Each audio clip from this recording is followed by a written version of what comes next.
Assalamu alaikum jama'a, barkamu da sake saduwa cikin sabon shirin mu na Mr. Prof TV.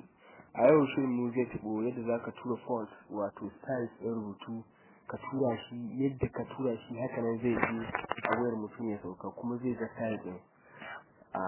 Kafin dai mu je zuwa ga darasin mu muna roƙon da idan kai sabon zuwa ne wannan tasha ta mu mai albarka wato Mr. Prof TV, to da Allah ka daure kai mana subscribe sannan ka danna alamar ƙararrawa domin samun sabbin shirye-shiryen mu. Mun gode. Akwai application mai suna AA Font, wato font sai ka shiga Google Play Store kai downloading AA Font sannan ka ɗauko shi, amma kuma za mu aje muku download link a description, ya fi sauƙin downloading kenan. Za mu tura shi ta WhatsApp zuwa GB WhatsApp mu gani, wato da number WhatsApp zuwa number GB WhatsApp mu gani shi ya font ɗin zai je. Kafin mu je zuwa ga rashin muna roƙon idan ka ji wannan daɗin wannan bidiyon to ka mana like kai share domin wasu ƙaru. Mun gode. Sai mu je zuwa ga darasin mu AA Font, wato sai bayan ya yi switch to keyboard wato type something kana iya rubuta wani abu sai ga keyboard ɗin ya hau ga style ɗin rubutu nan ga sun typewriter ga shi ga style ɗin kala ga styles nan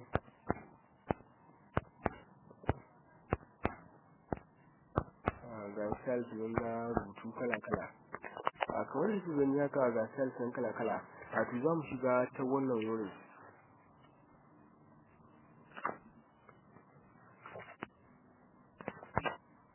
Idan muka shiga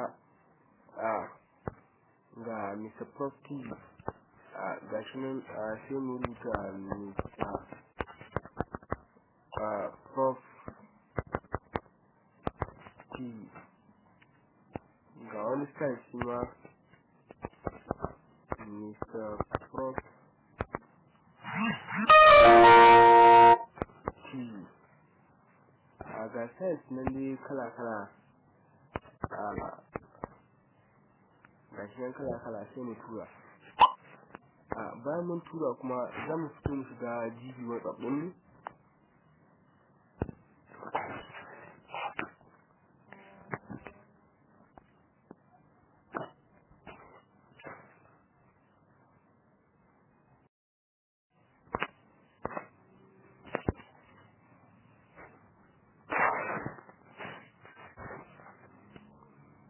Bayan musu sai shigo wato sai mu zo Mr. Prof. Bayan mun zo Mr. Prof za mu ga font nan sun shigo daidai da aka turo su. Ga shi dai font sun shigo daidai da aka turo su. Mun gode. Kafin nan mu je zuwa ga darasin muna roƙon da ku mana like ku share domin su ƙaru. Mun gode.